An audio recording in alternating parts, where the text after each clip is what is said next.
Chapter 52. Elizabeth had the satisfaction of receiving an answer to her letter as soon as she possibly could.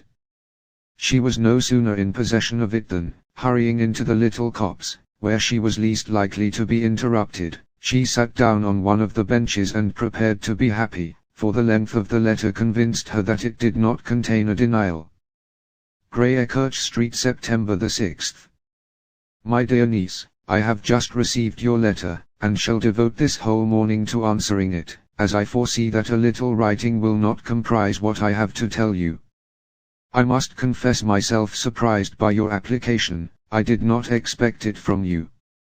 Don't think me angry, however, for I only mean to let you know that I had not imagined such inquiries to be necessary on your side.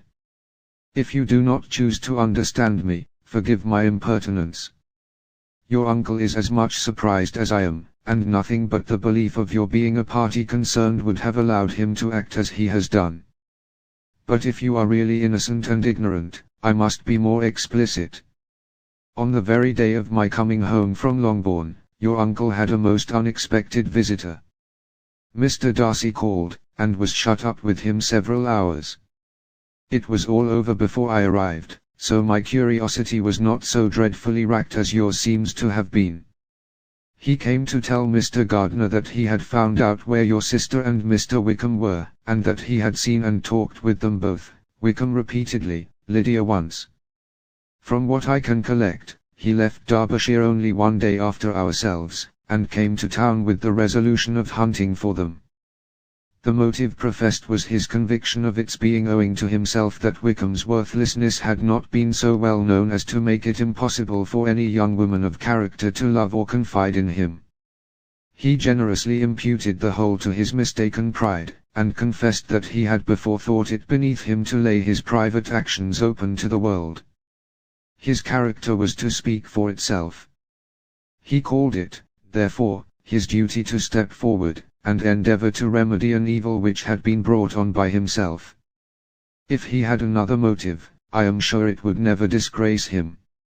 He had been some days in town, before he was able to discover them, but he had something to direct his search, which was more than we had, and the consciousness of this was another reason for his resolving to follow us. There is a lady, it seems, a Mrs. Young, who was some time ago governess to Miss Darcy, and was dismissed from her charge on some cause of disapprobation, though he did not say what. She then took a large house in Edward Street, and has since maintained herself by letting lodgings. This Mrs. Young was, he knew, intimately acquainted with Wickham, and he went to her for intelligence of him as soon as he got to town. But it was 2 or 3 days before he could get from her what he wanted. She would not betray her trust, I suppose, without bribery and corruption, for she really did know where her friend was to be found.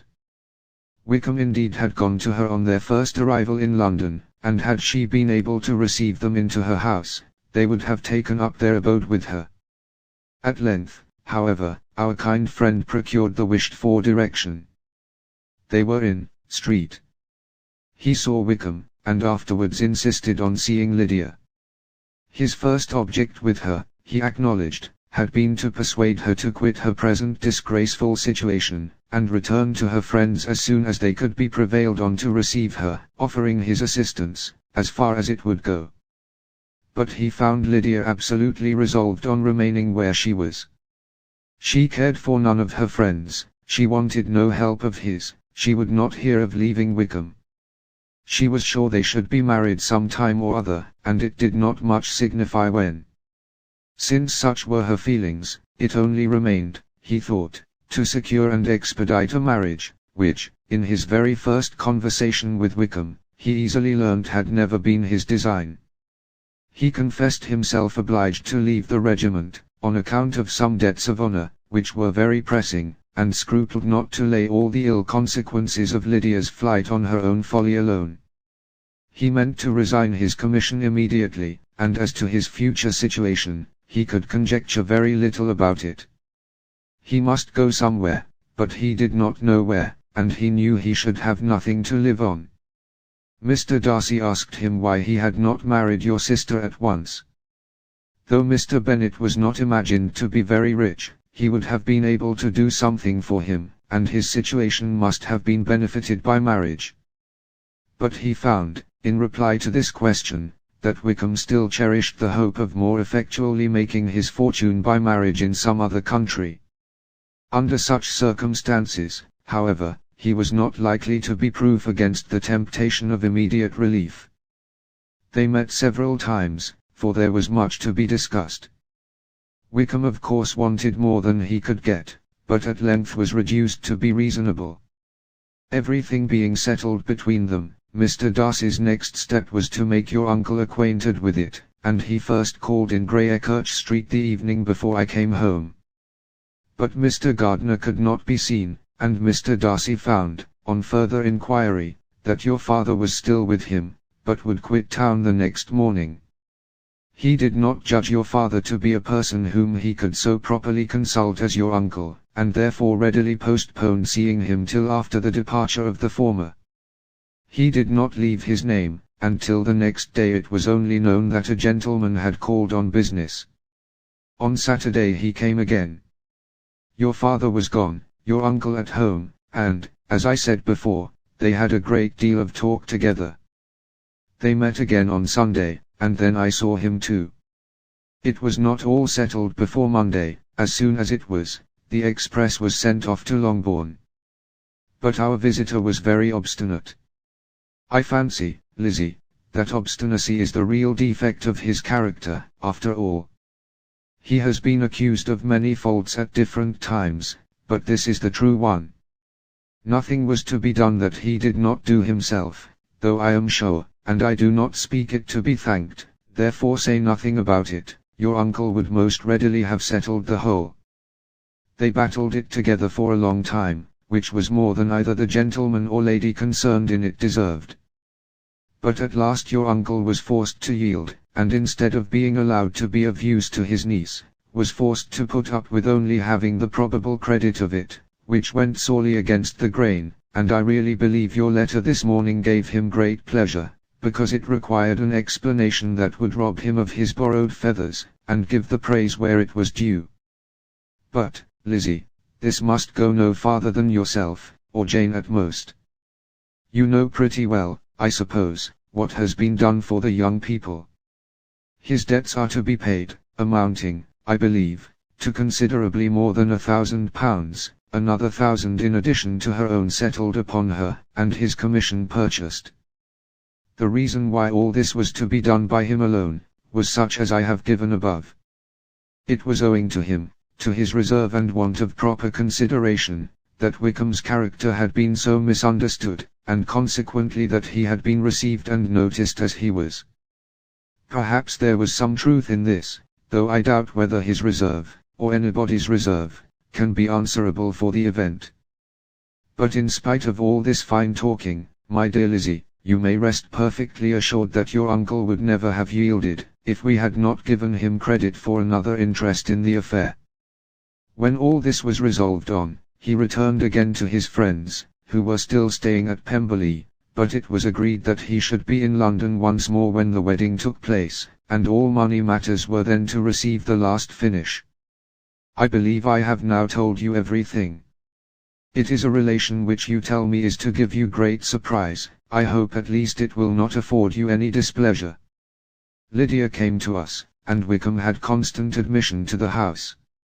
He was exactly what he had been, when I knew him in Hertfordshire, but I would not tell you how little I was satisfied with her behaviour while she stayed with us, if I had not perceived, by Jane's letter last Wednesday, that her conduct on coming home was exactly of a piece with it, and therefore what I now tell you can give you no fresh pain. I talked to her repeatedly in the most serious manner, representing to her all the wickedness of what she had done, and all the unhappiness she had brought on her family. If she heard me, it was by good luck, for I am sure she did not listen. I was sometimes quite provoked, but then I recollected my dear Elizabeth and Jane, and for their sakes had patience with her. Mr. Darcy was punctual in his return, and as Lydia informed you, attended the wedding. He dined with us the next day, and was to leave town again on Wednesday or Thursday. Will you be very angry with me, my dear Lizzie, If I take this opportunity of saying, what I was never bold enough to say before, how much I like him. His behaviour to us has, in every respect, been as pleasing as when we were in Derbyshire. His understanding and opinions all please me. He wants nothing but a little more liveliness, and that, if he marry prudently, his wife may teach him. I thought him very sly, he hardly ever mentioned your name. But slyness seems the fashion. Pray forgive me if I have been very presuming, or at least do not punish me so far as to exclude me from P. I shall never be quite happy till I have been all round the park. A low phaeton, with a nice little pair of ponies, would be the very thing. But I must write no more. The children have been wanting me this half hour. Yours, very sincerely, M. Gardiner. The contents of this letter threw Elizabeth into a flutter of spirits, in which it was difficult to determine whether pleasure or pain bore the greatest share. The vague and unsettled suspicions which uncertainty had produced of what Mr. Darcy might have been doing to forward her sister's match, which she had feared to encourage as an exertion of goodness too great to be probable, and at the same time dreaded to be just, from the pain of obligation, were proved beyond their greatest extent to be true. He had followed them purposely to town, he had taken on himself all the trouble and mortification attendant on such a research, in which supplication had been necessary to a woman whom he must abominate and despise, and where he was reduced to frequently meet, reason with, persuade, and finally bribe, the man whom he always most wished to avoid, and whose very name it was punishment to him to pronounce. He had done all this for a girl whom he could neither regard nor esteem.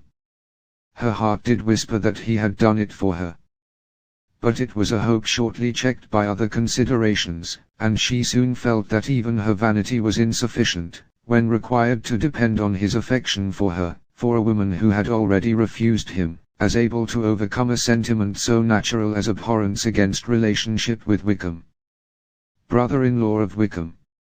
Every kind of pride must revolt from the connection. He had, to be sure, done much. She was ashamed to think how much. But he had given a reason for his interference, which asked no extraordinary stretch of belief.